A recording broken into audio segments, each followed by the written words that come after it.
Hi, my name is Kate, and this is my mom. What's your name? Allie.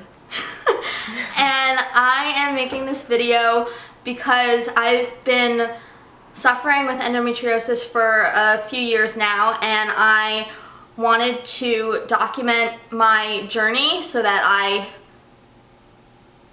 can look back and see what I went through in the future. And I also want to spread awareness about this disease and put it on YouTube for young girls and other women to see, so that if they are struggling with pain and some of the symptoms that I have struggled with and am struggling with, that they will know what's going on. And I also just want to share my story, because I've seen a lot of people who have documented their stories, and I want to put my story into the mix. If I can help at least one person, then I've accomplished what I want to accomplish. Kind of just starting out with what endometriosis is. Endometriosis affects approximately 176 million women worldwide. Specifically what it is it's a disease in which the lining of the uterus grows in other places in the body. So it can grow on your fallopian tubes, it can grow on your ovaries, it can grow on your intestines. Colon, bladder. I've heard of it growing on someone's lung. And really the most common symptoms of endometriosis are chronic pain, and some people have chronic pain just when they're on their periods, and some people have pain all the time. Painful periods, that's a really huge one, and I'll talk more about my experience with that later. Really painful periods, pain with sex, a lot of like UTIs and like bladder infections are really common. Fatigue and weakness is another common symptom. Nausea and vomiting is a really common symptom. And most people, not everyone who has endometriosis is gonna check every one of the boxes and have every single symptom on the list. You could have just a few symptoms and you still may have the disease. I think the thing is, if you're a young woman and you continue to have really uncomfortable periods and a lot of bloating and weird stomach pains, and doctors are telling you that you are anxious, or that it's in your head, or that it's maybe something that is a little psychosomatic, I think part of what you want to do is tell people that it's not psychosomatic, that unfortunately the only way that you diagnose this disease is by going in through surgery and finding the cells. And that's why it is so chronically underdiagnosed. But when you have 1 in 10 girls in America suffering from this, and very few of them actually have the wherewithal to go to the right doctor or find the right doctor who knows about endo, who then is going to do surgery to then go find out if you even have it, it's a problem. Another symptom of this disease is infertility, and the problem with that is that a lot of women don't realize that they have endometriosis until they're trying and starting to get pregnant, and they can't. And that's really when they first go to see specialists and when they first really find out what's going on. And at that point, sometimes they've been suffering for like 10, 15 years, and it's really been a long process. So getting more into my story, I was really lucky because I happened to be diagnosed in March 2014 when I was 16. So that's a really young age. I first got my period when I was 11.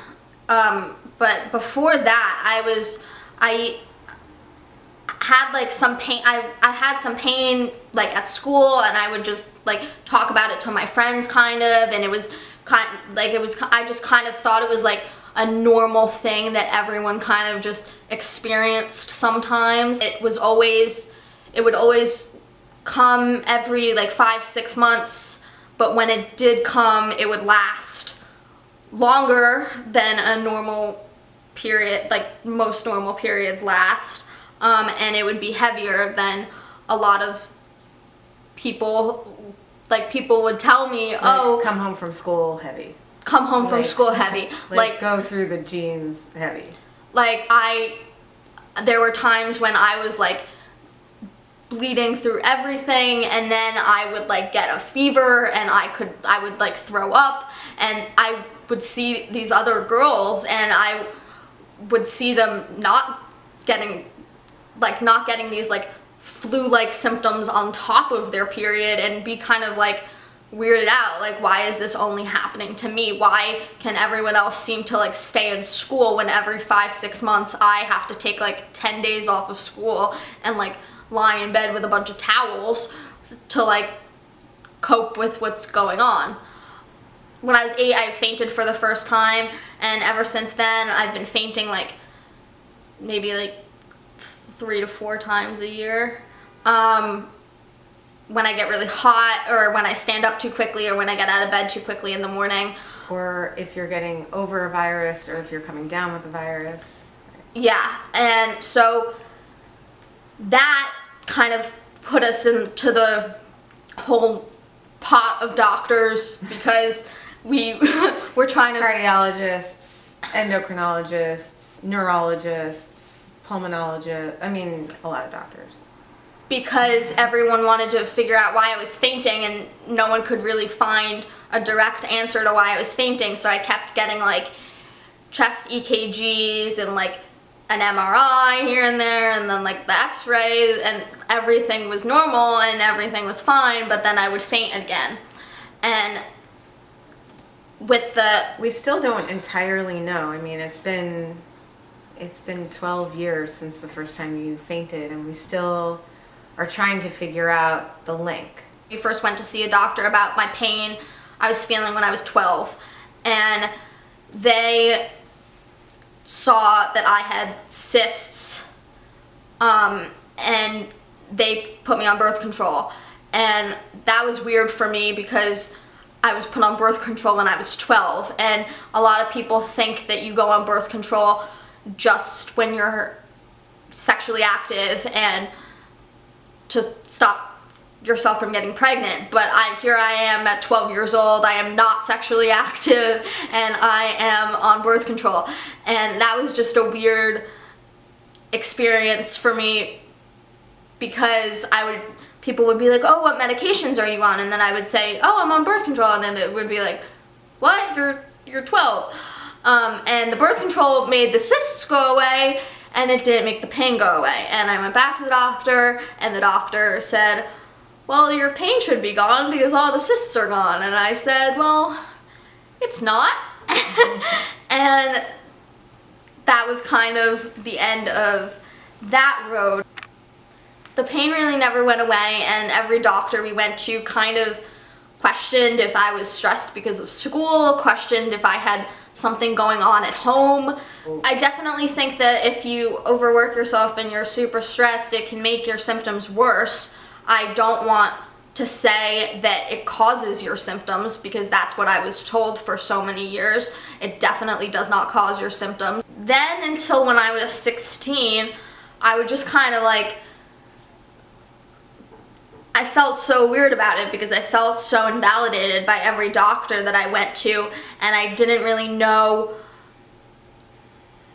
I felt bad for feeling the way I felt. I felt bad because I knew that like my mom was doing everything that she could, but she like can't feel what I'm feeling, obviously. So she didn't know how much pain I was in, but it's hard to keep bringing your child back to doctor after doctor when every doctor tells you and your kid that they're fine.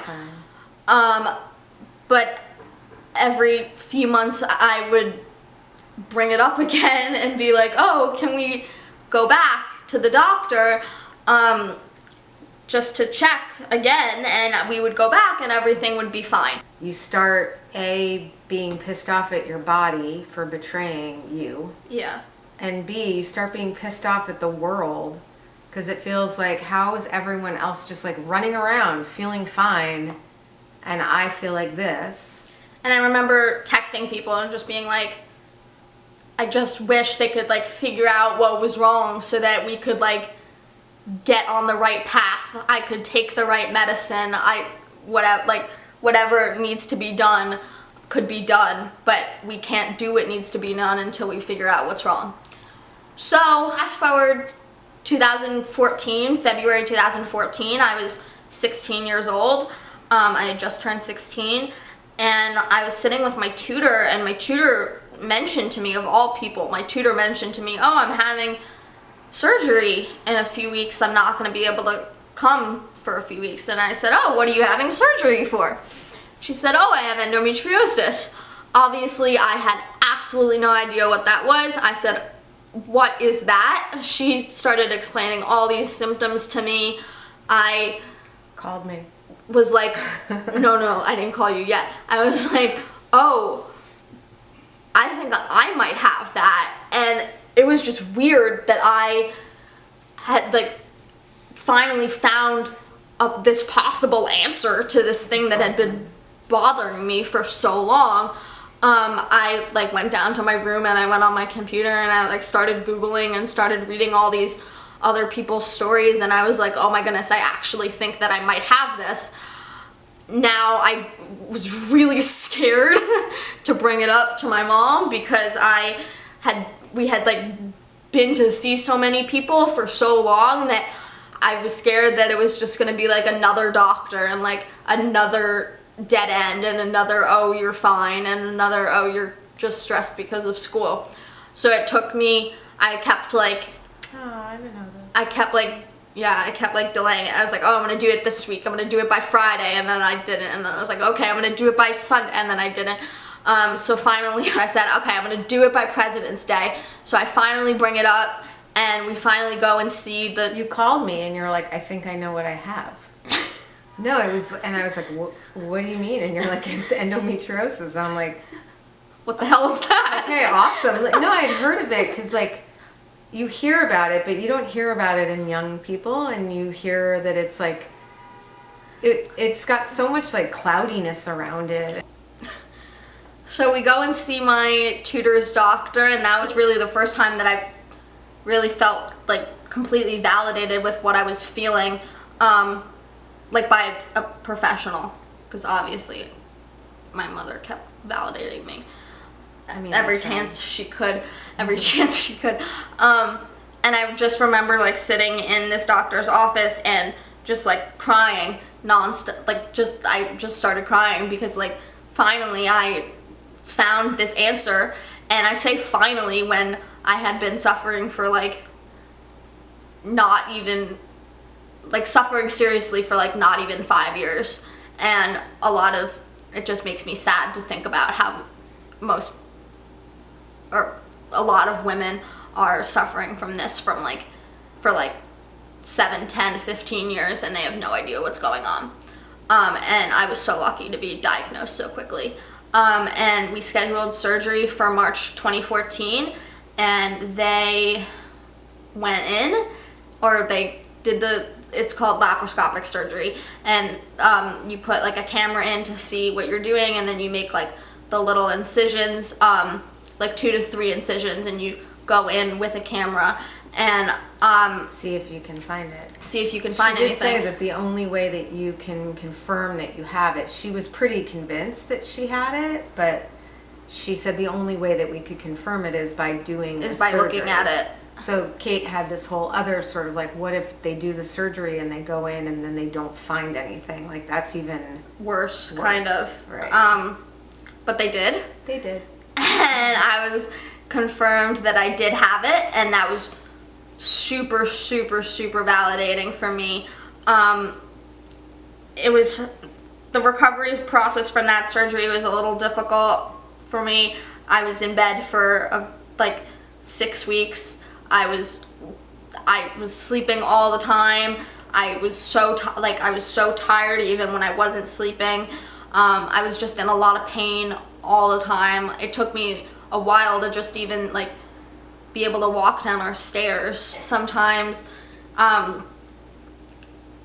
when you are going through something, your teachers in your school may not understand. I've run into this several times, not just with one school and not just with one teacher. And it's important to have people like your mother who will advocate for you and call the school and call your teachers and actually say she is not just staying home because she doesn't feel like coming. She's staying home because she physically cannot get out of bed. Not everyone's going to be able to go find a surgeon. Yeah.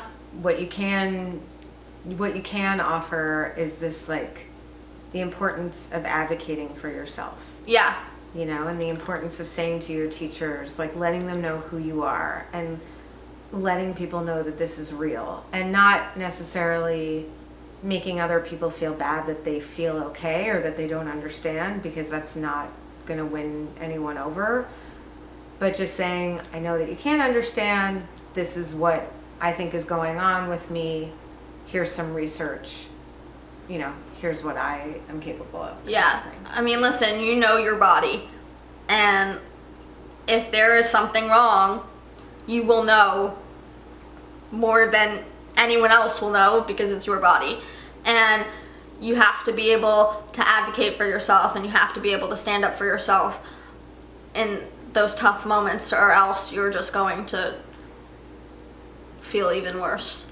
After that one surgery, and trying to get myself to feel normal all the time, I saw several different specialists who all knew what I had and knew it was wrong and tried to help me, and I'm thankful for that. Nothing really went to the length of actually making me feel better, though. So in January 2017, 13 months ago, I had a second surgery with a different doctor, and they went back in and they found out that my endometriosis had grown back, and from the previous surgery I had scar tissue that grew and had to be removed. And that was another very validating experience, because I didn't realize this disease. This horrible thing about this disease is that it's treatable, but it's not, right as of now, it's not curable. And you cannot, there's no, like, you can't have surgery once and then you're gonna be fine. I read a lot about these women who have had multiple surgeries, because it just keeps growing back, and there are things that you can do to prevent it growing back, but ultimately it will grow back. And right now that just really sucks that there's no cure. This is right now a lifelong situation. Pregnancy helps this disease, and yet it is extremely difficult to get pregnant because one of the symptoms of this disease is infertility, which is kind of ironic. After my second surgery, I was feeling good for a little bit. I was definitely feeling more like myself. I had a much shorter recovery time for my second surgery than I did for my first surgery. I was able to get back to school. I was able to rush for a sorority, which really helped my Whole everything. whole everything. Yeah. Why? Like, why do you think? Because I was able to find a group of people that supported me, and like someone asked me the other day, like, what I like most about the organization that I am in, and I literally responded, because there is always somebody to go to the emergency room with me. And even when I tell my friends to leave the emergency room at 3 a.m, they're like, no, I am staying with you until you get discharged. So that's really, obviously you don't have to be in Greek life to find those people. For me, I found those people after entering Greek life. I really am grateful for the organization that I'm in and the support that I get from it.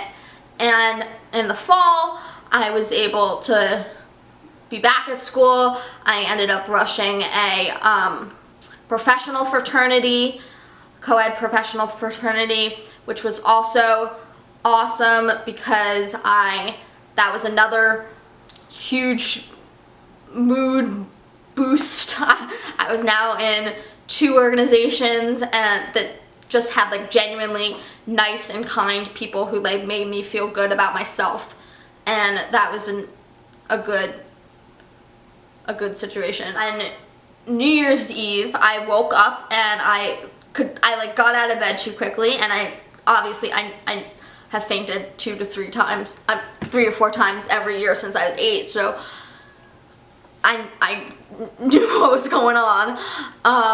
And I immediately got right back into bed, and then I got up like 15-30 minutes later and I felt better. I didn't feel well that whole day. I was very not, I felt I was in a lot more abdominal pain than I'm usually in. I thought I had like ruptured a cyst, and that's what was going on. I felt really nauseous. I felt really tired. I couldn't eat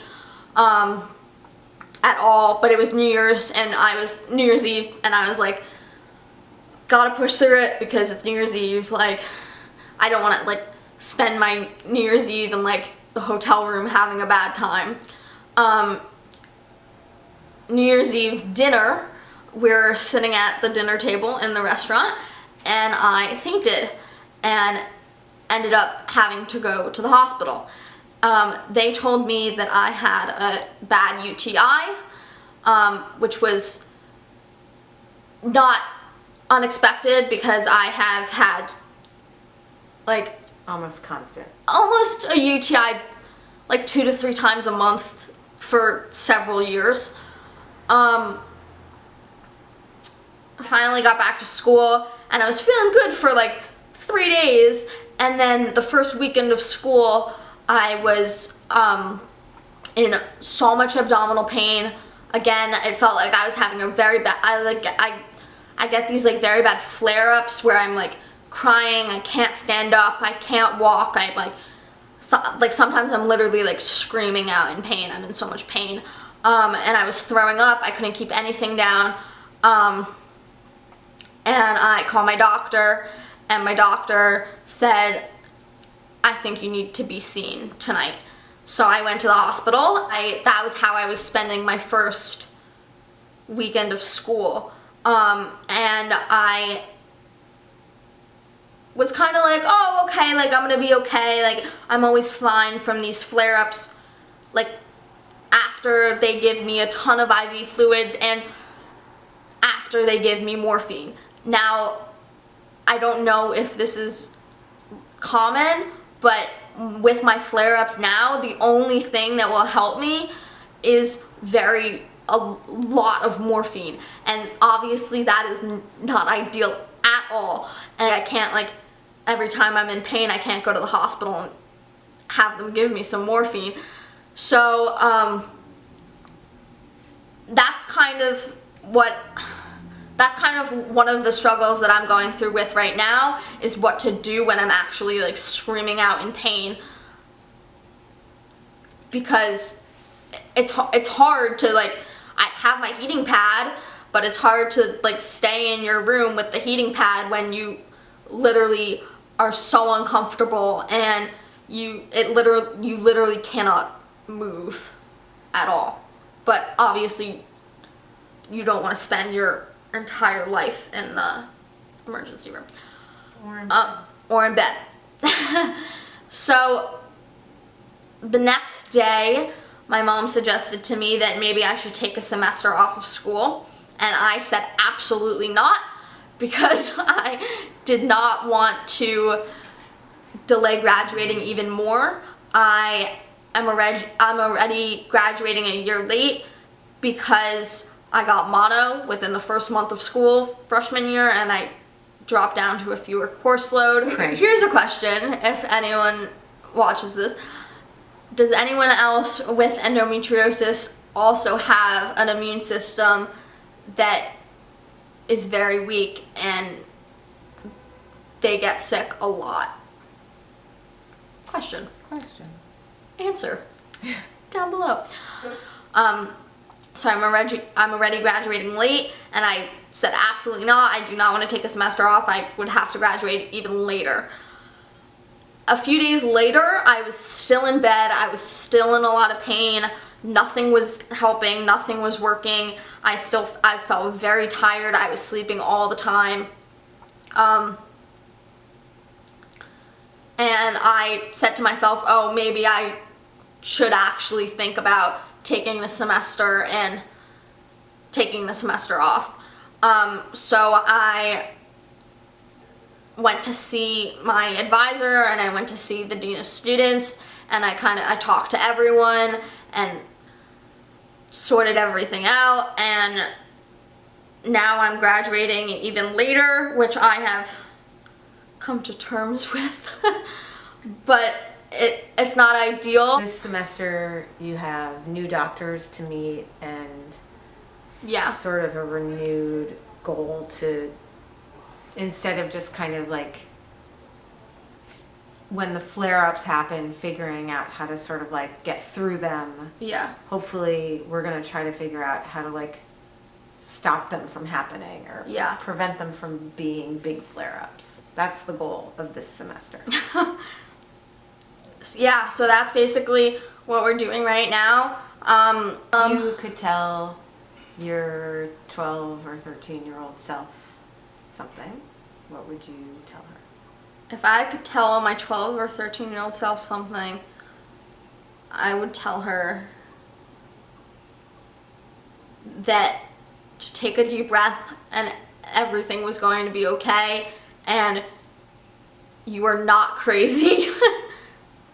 I feel like that's the most important thing. You are not going crazy. There is something wrong. You have a disease. You are not making it up. You are not imagining it. You are not just stressed, and you are not just anxious, and there is something wrong. And even though you don't know what it is yet, you will, and everything will be okay. I guess I was also wondering, they started out just as like headaches, but now they've progressed into like really bad migraines where I'm like super light sensitive and I have to like kind of like sit in a dark room for a while. And I was wondering if anyone else suffering with endometriosis also got really bad migraines. I also have, I don't know if anyone, I think other people have this, but I also have very bad hip pain and very bad back pain, lower back pain that goes down into my legs. I have very bad knee pain and leg pain.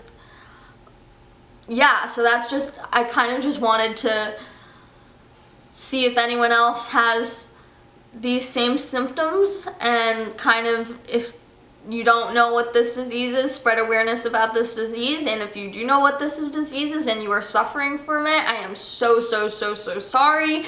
And I have probably seen your video on YouTube if you have made one. And I just wanted to document this for myself. When I am feeling better, I can watch this, and if I make any more videos, those videos, and say, oh, look how bad you were feeling and look how good you're feeling now, and I made it. You made it. Made it. So, yay!